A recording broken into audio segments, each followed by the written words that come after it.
Hello and welcome to another episode of Snake Pit Scattershooting. It's Professor Clem with you. Today we're going to make a very brief video on one specific technique. I've been asked numerous times to get this out there. There have been several people who have seen me use this technique with great success. It is a very different approach to what has become a very common problem for guarders who use butterfly style guards as well as leg attacks. So the kind of the story behind this is I began using this as just kind of an offshoot, a different way of approaching these passers who have come up with a way to kind of effectively hide their legs from the butterfly guard. Several people have seen me use it. I've used it with great success at all levels. I've used it on people from white to black, and the fact of the matter is it's a devastatingly effective sweep and subsequent entry, and people have seen me using it, curious about it, wanted me to get a video out here. So here it is. I call this the bro sweep. It is aptly named because of the position. If you look at it face on, it's almost like you're giving a hug to a guy. It's almost like you got an arm over his shoulder. So I call that kind of the hey bro sweep or the bro sweep. So that's the name of it. I hope it sticks. And essentially what you're going to see here in this first this first picture here is kind of the entry. Actually, the first picture here you're going to see is the position that I'm talking about. And I call this the Galval style or Galval system of passing. Any of you guys that are familiar with Andre Galval understand that he is a very effective passer on his knees. By that, I mean he has taken a system and an approach to passing guard that is very unique, and for the most part, he uses it pretty much exclusively. If you watch anybody that's very good at getting up under your legs and elevating, you see Galval's method of passing come into play here, not just with him, but it's taken effect at every level, white belts, all the way down to white belts. And basically what you're thinking here and the thought process behind this is you are using this kneeling position. Basically what they're doing is they just stay down on their knees, keep their shins in contact with the ground, their weight is over their legs, their lower legs are hidden, thereby logically defeating any entries into the leg entanglements and heel hooks and all the stuff that's kind of the craze right now. So if you imagine a person kind of just trudging forward at you, and there's many videos, if you want to find them, just go refer to Andre Galval videos, and you'll see many videos where he's basically just trudging along on his shins, keeps moving forward, and then at multiple times he'll dive in for the double underhooks. Double underhook system of passing is very effective because basically it elevates the legs, it allows you to get up underneath the back, and then you can start working things that are more flashy, like the rock star pass, for instance, and we'll not really get off on that, but one of the more flashy passes. I frankly love it, but it is a very good change of pace from the double underhooks. Typically, the double underhook, they're trying to elevate the legs, get you pinned up over your head, and then shuck the legs to the side and pass clean. Now, against a guy who operates upside down a lot, it's still very difficult to do because they can invert, spin out. There's a bunch of different things they can do. So you watch Galval at some of the higher levels, namely the one that I've seen numerous times is a sparring session between Galval and Rafael Mendez, who you understand Rafael Mendez is the kind of the progenitor. I shouldn't say that. It was around before him, but he's the one that kind of mostly made it famous of the berimbolo technique. Understanding that guy is very familiar with rolling upside down. And so in doing so, they have to come up with a new approach. And if a person adds a leg lock game to that, it makes them particularly devastating because if they roll upside down and they manage to get you elevated up in the air, your legs become available, and it's just a whole world of crap that follows after that. So Galval has become increasingly effective at passing from his knees. Now, I've seen numerous people take on this approach, including Cyborg. Cyborg has taken kind of a page out of Galval's book. Also, Rodolfo Vieira has effectively used this passing technique when he's going up against somebody who's got a particularly invasive leg game. So, understanding all that, this is a great sweep. Now, why is it a great sweep? The reason that it's a great sweep is because of the inherent nature of the sweep, the direction that you're taking the guy. So basically what you're going to see in the video is you're going to see The entry to the sweep. Essentially what I'm doing is hiding one butterfly, just a half butterfly, and then you kind of just post off your rear hand, vault around to the backside. You almost end up in kind of like a classic dogfight position. In that dogfight position, you'll notice that the most important aspect of setting this entire thing is that the outside leg, the leg that wraps around the outside, lays across the back of the heel. Very important. By laying the leg across the back of the heel, they're therefore blocking the back step, okay, which could be technically catastrophic for this technique. It's not going to work. But by squatting on top of the heel, you're eliminating his ability to backstep.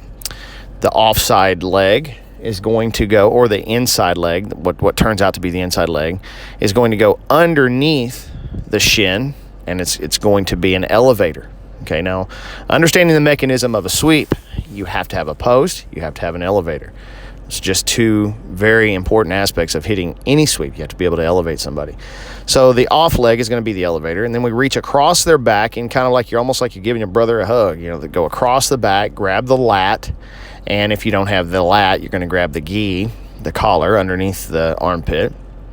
And then there is simply a kind of a back and to the left, back and to the left, or a back and to the right. You're kind of just falling off to the side of your opponent, and your weight falling off to the side, coupled with your pulling action of your arm, coupled with the elevation, and then the twisting motion of the leg that's sitting on top of the hook, rotates their lower body, pulls their legs out from under them, and it's all done by mechanical resistance, all done by weight transfer. So it's not a very difficult sweep at all. It's not one that requires any strength. Just about anybody will tell you that jiu-jitsu is about strength, but I will argue that a lot of techniques require a significant amount of strength. This is one of those ones that don't. The fact that you're on top of his leg places your weight and your head above his, and it makes your center of gravity higher. So when you lean off to the side, more weight transfer makes it easier to hit the sweep. Now, understanding the last aspect of this is that when you do hit the sweep, he's got one of two options. He does have a free hand he can post with, and we cover that in the video. By posting with that free hand, he then becomes effective at stopping this sweep. Okay, very difficult to take him back that way, but when the off leg goes up and creates a bar, he cannot long step over, he cannot go to weave, he cannot really do anything to stop the sweep, because at that point the leg that's hooked around the back of the heel becomes what pulls his feet out from under him, and then he's basically just rotating to almost like a crab position. Okay, it's hard to imagine, but rotating to a crab position puts him pretty much on his back with your transfer of weight going over on top. Now, I've told this to my students forever, and it's a concept that continues to hold true, is that to affect a sweep, you've got momentum, a transference of momentum. Okay, one person going down results in one person coming up. It's a seesaw, okay? Versus if you also had one person coming up, there's going to be one person going down, and vice versa. That transfer of weight is pretty much what every sweep is about, and this one is no different. So once we get onto the side, you just do a quick, what we call threading the needle where I come from, and then you rotate back over to your belly, and you're now in a position. Side control, maybe mount, just kind of depends on where you're going. Important to keep that hook locked as you rotate over. Now, the most important aspect of this, at least for me, is the entry into the leg entanglement series. That is very, very important in today's game, especially if you're looking at no-gi. And the cool thing about this is because you're up on top of the guy, as you enter the sweep, you're coming right down into, at best, an inside Ashi position. Okay, most likely, you're going to come down into what we call, or what a lot of people have called, the honey hole, all right, leg entanglement, which is the most sought after and the highest level in the leg entanglement series when you're a heel hook hunter.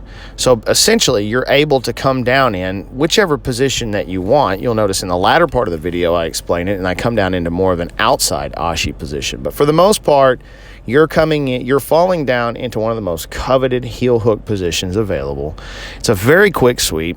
You really aren't going to give up a lot being in that classic dogfight position, because if you decide you want to bail out, you can rotate back around to whatever way it is, and you can go right back into either butterfly, or you can go back into closed guard. There's a lot of different things that you can do. You can just practically stand up as well. So there's a lot of different ways to get offensive in this in the event that you need to bail on the sweep. But I think it's a very effective way of dealing with these guys that decide they want to use that Gal-Val system of passing, or they just want to become a knee passer. They really don't want a knee cut. They don't want to elevate. They're really pretty much looking for one thing, and that's the double underhook. And we're seeing more and more of that on the World Series. We're seeing more and more of that in jiu-jitsu now, period, because people are so paranoid about getting caught up in those leg entanglements. They want to, if they know they're going against a leg guy, they're going to try to keep those legs mounted on the ground. That way you can't dig up underneath them. The butterfly guard is very, very effective. Marcelo Garcia has made effective use of that and turned that into almost an art form. I prefer that in both the gi and the no-gi game, working toward a De La Hiva and then into one leg X and then eventually X guard. I prefer it because of its devastating effectiveness. The problem is with the butterfly guard is when you take away the elevation capabilities of butterfly guard, it's really pretty ineffective. And by keeping your shins down on the deck and down on the ground, you're eliminating the guarder's ability to provide the elevation needed to make these techniques effective. Okay, so essentially imagine if you're a guarder and you use the butterfly, transitioning into De La Hiva, possibly single leg, and then on into X guard. Imagine how stifling that would be to have the entire, well, in 2/3 of your game, of your progressive game taken from you simply because the guy decides to only stay knee bound and fight for the double underhook pass. Very difficult. Okay, so you have to have a backup plan. This could be it. This is just essentially a technique for an entry. It's a sweep, but more so that it allows you a kind of an awkward entry into a leg entanglement if you're a heel hook hunter. So enjoy the video. I hope you guys like it. If you do, subscribe. Check out the channel. There'll be a lot more videos like this to come. The possibilities here are endless, guys. We'll continue to post videos like this and keep you guys up on everything. So hope you like it. Have a great day. All right, butterfly entry number one. Okay, this is a sweep going to the back. All right, we're working on trying to cut angles, so we're catching the head. Okay, most important aspect of this is that we have our post behind us. We're catching the head. We're going to lift. Okay, we've still got our distance management here. We can even have the foot here. It doesn't matter. All right. Once one foot goes down and hooks, I'm going to lift. This foot is now coming around to the backside. All right. This foot has to go on top of the heel. The foot has to be on top of the heel right here to prevent the back step. Okay. So once the foot is on top of the heel on the backside, I'm now going to take the left foot, hook up underneath the arch of his left leg. So I'm right foot on top, left hook or butterfly is underneath the left side. The hand is going to scoop over the back and grab the lat. Okay? I'm going to sit backwards. As I sit backwards, I kick, and up it goes. Thread the needle and come to side control. Okay? So one more time. Here. Distance management, step, come to the backside, hook up underneath, grab the lat, flip, come on out. Okay, if he posts, actually let's get the other side. You see the back side of this? Here. Okay, I distance manage with this guy, I step up, get on top. This hand's gonna grab the lat. This foot is underneath the bend of the shin, okay? I'm going to sit back.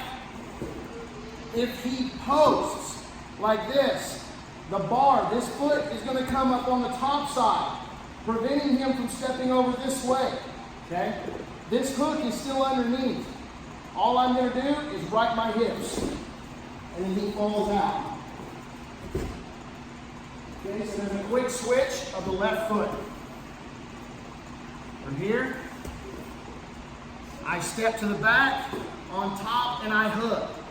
Grab the lat. If he posts as we go, this left foot has to come in front immediately. It locks him where he can't go anywhere. I just right myself, he falls. Switch. The heel hook entry is there. Okay? So what we're looking at is how we catch the heel hook entry. I'm here. I'm going to step around the backside. Okay, once I stepped around the backside here, all I have to do is the same technique. I'm simply going to fall. Boom. Okay? Heel hook entry is here.